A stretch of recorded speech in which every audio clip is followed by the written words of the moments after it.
It's like, well, man, that means that it's cheaper to kill somebody in our state than it is to save them. An Eastern Washington family takes on a fight in Olympia, hoping to save others from their pain. Only on Cap KVUE tonight, their story joining a bipartisan effort to change Washington state law. And they're asking the question, if your loved one was killed in an act of negligence, would you have any rights? The baby shower that was given to me. For mother Rhonda Nissen and her daughter Kara Casedo, the last year has been one of loss. Christina, we call her Tia. A daughter and older sister. The best aunt in the world. 36-year-old Christina Nissen seemed healthy. But in October 2016, chest pains, nausea. She went to a local hospital with heart concerns. Her Richland family describing doctors looking at her clean medical history and not taking her seriously. They came in and they gave her 4 baby aspirin and left again. Christina then seizing up and medics trying to revive her, her mother and sister. Just praying for her. Watching their light go out. I think at that moment, part of my life ended.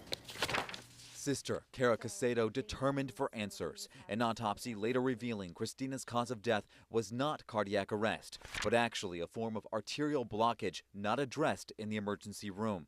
The family wanted to take action against the hospital they felt was negligent. But you have no legal avenue that you can pursue against the hospital for that night, even though it's clear that they were in the wrong. Current Washington state law prevents families from pursuing wrongful death or injury lawsuits if that person does not have dependents. That means if you're not married and don't have kids, your family doesn't have rights.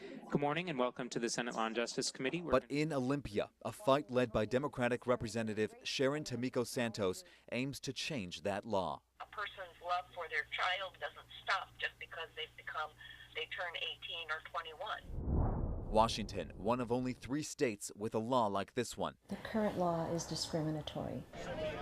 The new proposal also aimed at justice for families of foreign students killed in the 2015 Ride the Ducks crash in Seattle. Our law recognizes one life with value, but not the other. Christina's family now going back and forth to Olympia to plead their case alongside other grieving families. Some hospitals and insurance companies now pushing back. She would have been able to pursue legal action, but because she died, nobody could. But Kara and her mom holding out hope. Other families. She just was.